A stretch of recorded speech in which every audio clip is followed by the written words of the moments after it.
तुलसी साक्षात भगवान की प्रियतमा है। तुलसी की महिमा पुराणों में इतनी अधिक है कि यदि समस्त पुराणों में से तुलसी महिमा संबंधी वाक्यों का संग्रह किया जाए तो एक स्वतंत्र ग्रंथ तैयार हो जाएगा। इतनी तुलसी की महिमा का वर्णन। भगवान व्यास के इतने वचन हैं तुलसी की संबंध में।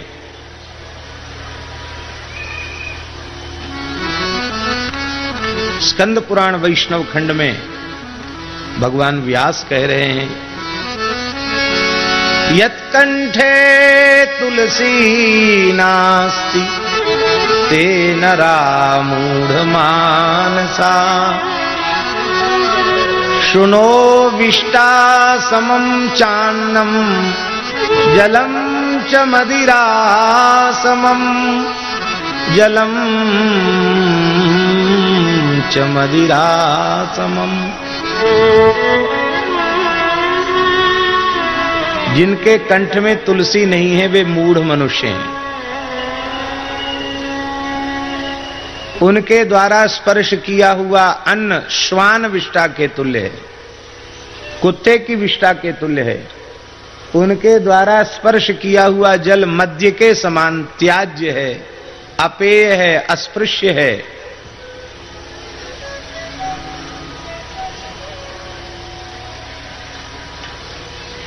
यज्ञोपवीत वद्धार्या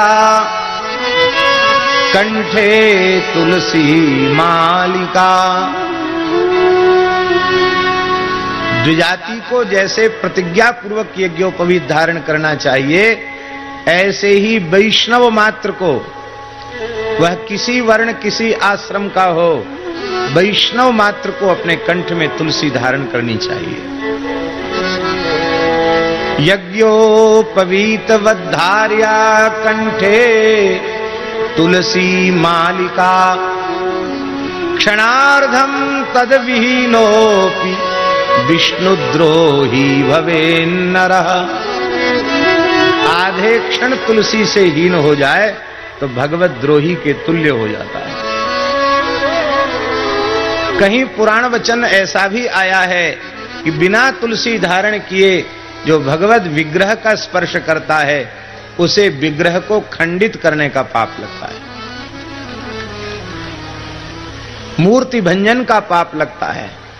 श्री रामानुज संप्रदाय में उनकी एक भावना है कि तुलसी इतनी पवित्र है और उसका जल शरीर का पर पड़कर पैर में आए तो यह एक प्रकार से तुलसी के प्रति अपराध होगा। इस भावना के कारण वे लोग सतत तुलसी धारण नहीं करते, किंतु भगवान का अर्चन करने जब पहुंचेंगे या संध्या गायत्री करने बैठेंगे तो तुलसी की पंचमाला अवश्य धारण करेंगे। हमने एक बार जिज्ञासा की तो उन्होंने कहा, महाराज बिना तुलसी धारण के कोई भागवत सेवा का कृत्य संपादित नहीं किया जा सकता है, शास्त्र में उसका निषेध है।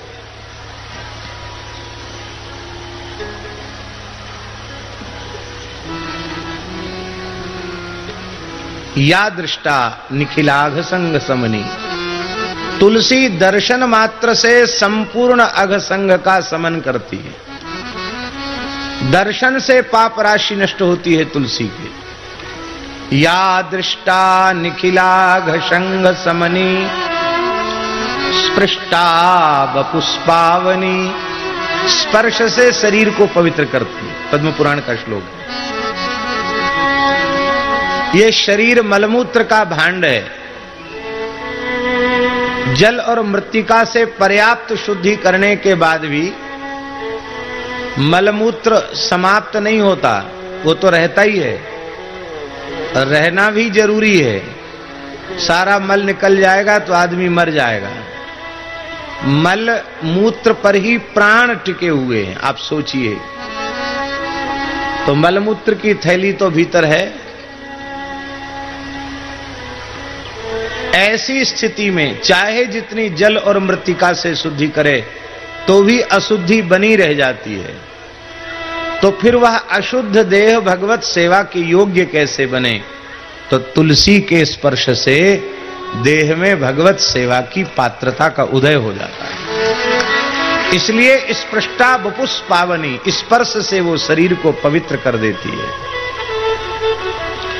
रोगाणाम अभिवंदिता निरसनी, अभिवंदिता रोगाणाम निरसनी। तुलसी को नित्य भावपूर्वक जो प्रणाम करते हैं उनके शरीर में कभी महाव्याधि उत्पन्न नहीं होती है, महारोग असाध्य रोग कभी उनके शरीर में पैदा नहीं होते, जो नित्य तुलसी को भावपूर्वक साष्टांग वंदन करते हैं। सिक्तांत कत्राशिनी, तुलसी में नित्य जल अर्पित करने वाले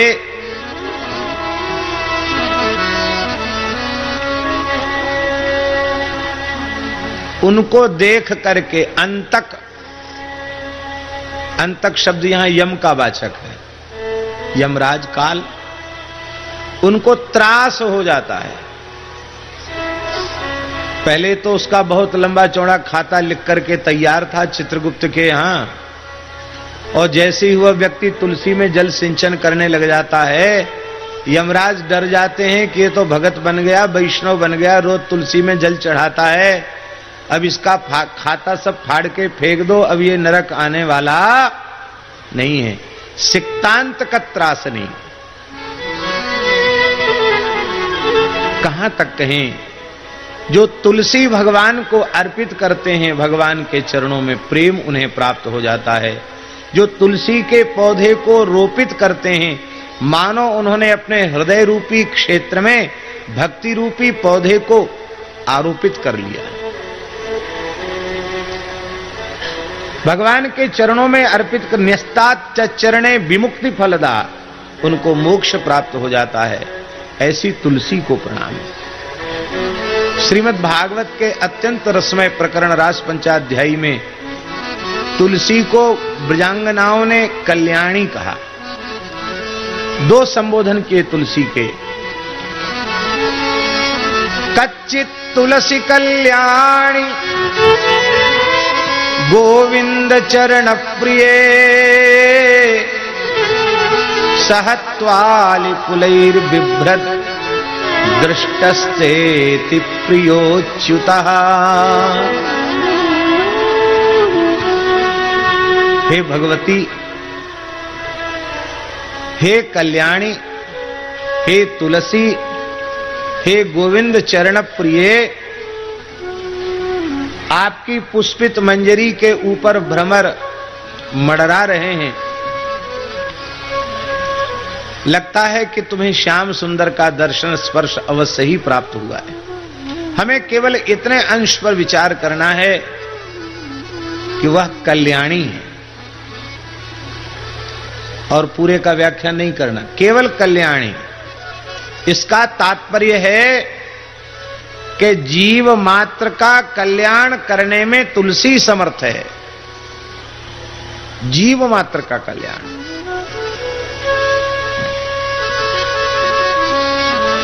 बालक, छोटा बच्चा, दूध पीने वाला बच्चा मलमूत्र में सन करके अत्यंत मलिन हो जाता है। उसका जन्मदाता पिता भी सहसा उसको अपनी अंक में नहीं उठाना चाहता है,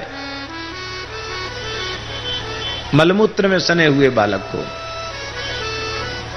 किंतु उसी मलमूत्र में सने हुए बालक को माता अपनी गोद में उठाने में तनिक भी घृणा नहीं करती, अपितु उसको अपने हाथों में उठाकर उसकी शुद्धि करके, स्नान करा के, श्रृंगार करके, वस्त्राभूषण पहरा करके उस बालक को इतना सुंदर बना देती है, डिठोना लगा के, काजर लगा के, कि पिता की तो चले क्या, उस बालक को देखकर राह चलते राहगीर का मन भी मचलता है कि एक क्षण रुक करके इस बालक को गोद में लेकर प्यार करूं, तब आगे बढ़ूं। यही स्थिति हम जीवों की है।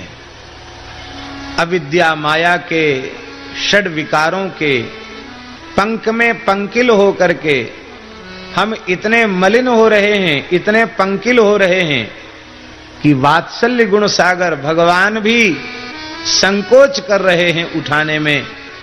पर जब सद्गुरुदेव भगवान तुलसी को कंठ में विराजमान कर देते हैं और जब साधक तुलसी का आश्रय ले लेता है, तो तुलसी महारानी धीरे धीरे उसे इतना पवित्र बना देती हैं कि वह जगत पिता जगन्नाथ की गोद के योग्य हो जाता है।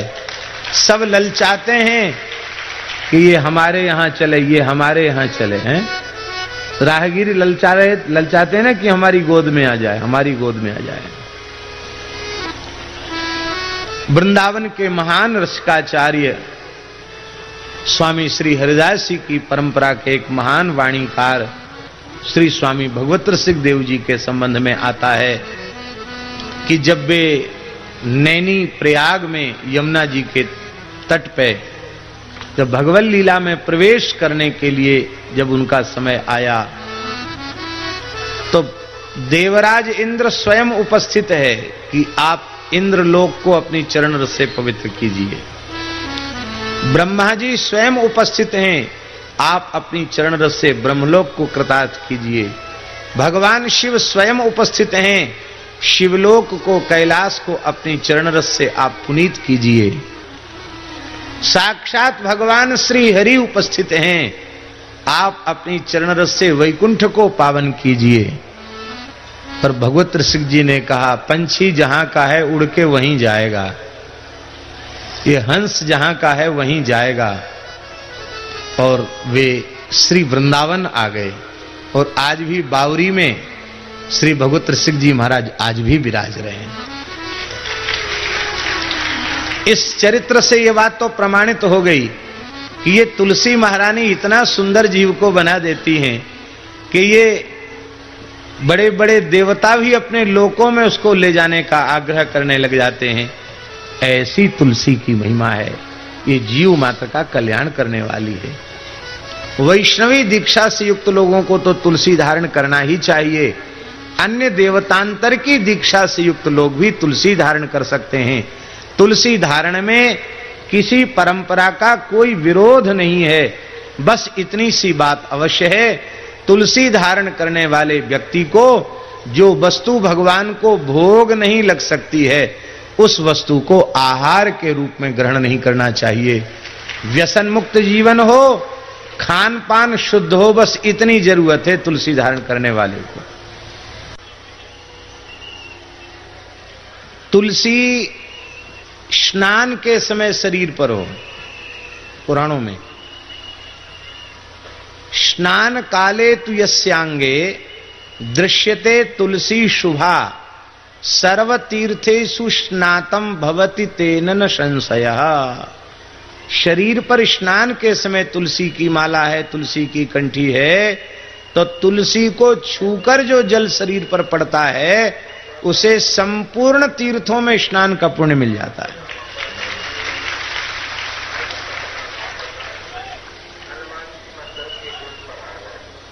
तुलसी कंठ में है और भगवत प्रसाद ग्रहण करता है, तो पुराणों में लिखा है, सिखते सिखते तु लभते बाजमेधि फलम मुने। उसको अन्न के एक एक कण पर अश्वमेध यज्ञ का पुण्य प्राप्त होता है। अब भोजन करने में तो कोई कठिनाई नहीं है, तुलसी गले में है और भगवत प्रसाद सेवन कर रहे हैं, उसकी ये महिमा है।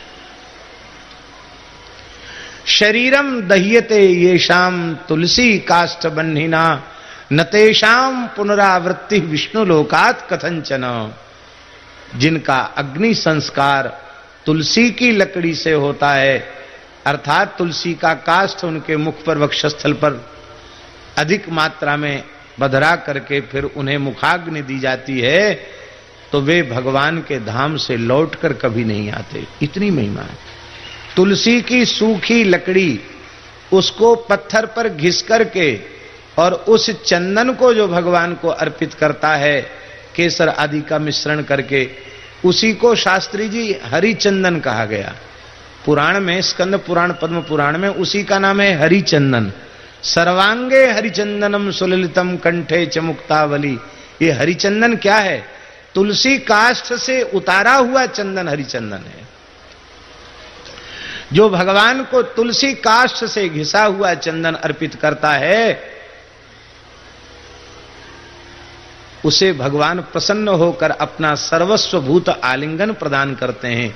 क्योंकि तुलसी से घिसा हुआ चंदन, वो उसके लेप से भगवान को अपनी प्रियतमा के आलिंगन का सुख प्राप्त होता है।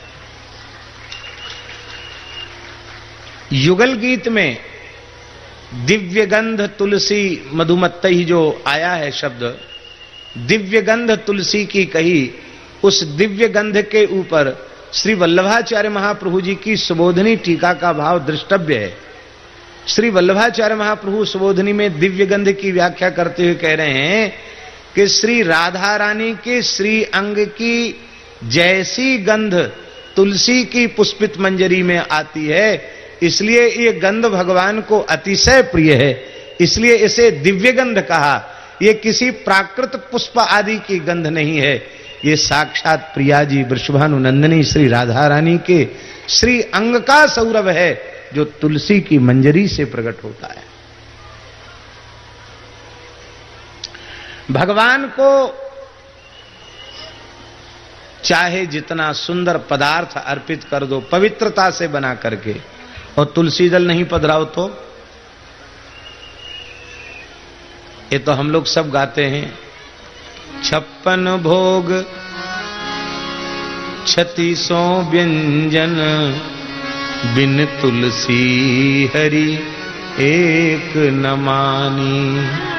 नमो नमो तुलसी महारानी।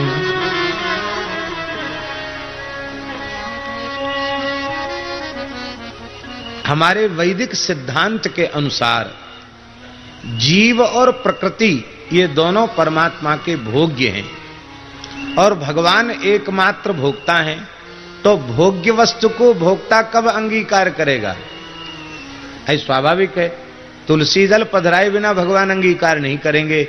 ऐसे ही गुरुदेव भगवान जब तक तुलसी दल नहीं पधरा देते हैं, तुलसी की कंठी धारण नहीं करा देते हैं, तब तक ठाकुर जी अंगीकार करते नहीं हैं। जीव भगवान का भोग्य बन जाता है, इसलिए मनुष्य मात्र को तुलसी धारण करना चाहिए। अब बहुत से लोगों में भ्रम है कि तुलसी पहनने वाले रुद्राक्ष न पहने, रुद्राक्ष पहनने वाले तुलसी न पहने। देखो, यदि इस प्रकार का वचन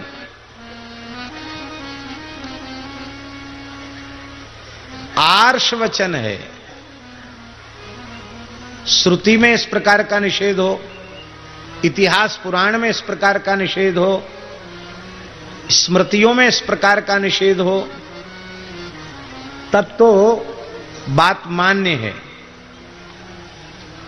और मान लो निषेध वचन प्राप्त नहीं है, तो केवल अपने मन की भावना या कल्पना कर्तव्य अकर्तव्य के विषय में प्रमाण नहीं हुआ करती।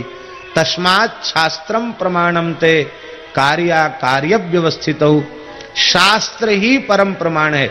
भगवान कह सकते थे कि मैं प्रमाण हूं, लेकिन अपने को प्रमाण नहीं कहा, शास्त्र को प्रमाण कहा। भगवान अपने को प्रमाण मानने की बात कहते ना, तो कृष्णावतार में कई काम ऐसे भी हुए जो बहुत उत्तम जिन्हें नहीं कहा जा सकता है। द्वारिका लीला में, विवाह आदि के प्रकरण में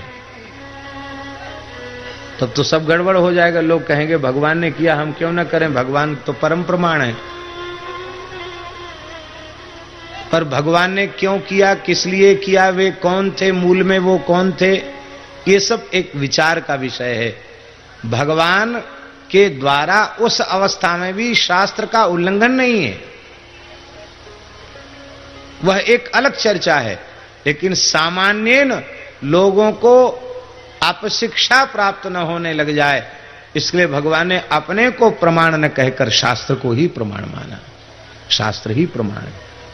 तो जहां तक इस दास ने स्मृतियों को, पुराण इतिहास को जहां तक देखने का सौभाग्य मिला है, वहां तक हमने कहीं कोई निषेध वचन नहीं पढ़ा है कि तुलसी के साथ रुद्राक्ष नहीं, रुद्राक्ष के साथ तुलसी धारण नहीं करनी चाहिए। रुद्राक्ष की भी महिमा है, तुलसी की भी महिमा है। कोई रुद्राक्ष पहनता है और यह संकोच है कि अब हम तुलसी कैसे पहने, तो रुद्राक्ष के साथ तुलसी भी पहन सकता है। कोई तुलसी धारण करता है पर उसकी भावना पुराणों में रुद्राक्ष के महात्म्य को पढ़ करके धारण करने की भावना है, तो वो रुद्राक्ष भी धारण कर सकता है। दोनों धार्य हैं। सनातन धर्म के सिद्धांतों का अपने निजी दुराग्रह छोड़ करके सनातन धर्म के सिद्धांतों का हमें समादर करना चाहिए। तो जीव भोग्य है और भगवान भोक्ता हैं, और यह भोग्य वस्तु भगवान कैसे स्वीकार करें कि हम भोग्य तो हैं, पर तुलसी महारानी कृपा करेंगी तो भगवान हमें अंगीकार कर लेंगे। महाराज जी, तुलसी काष्ठ की अग्नि से, तुलसी की सूखी लकड़ी, उससे भगवान का नैवेद्य सिद्ध किया जाए, रसोई सिद्ध की जाए, और वह नैवेद्य भगवान को भोग लगाया जाए, तो 1000 वर्षों तक की तृप्ति भगवान को हो जाती है। इतनी महिमा तुलसी की, बहुत अधिक महिमा है। हमने रामानंदीय उपासना दर्पण में, उसके परिवर्धित संस्करण में श्री तुलसी की महिमा अनेक पुराणों से, अनेक ग्रंथों से उसमें संकलित कर दी है, इसी दृष्टि से कि यहां एक जगह उपलब्ध हो जाए। ऐसी अनंत तुलसी की महिमा है।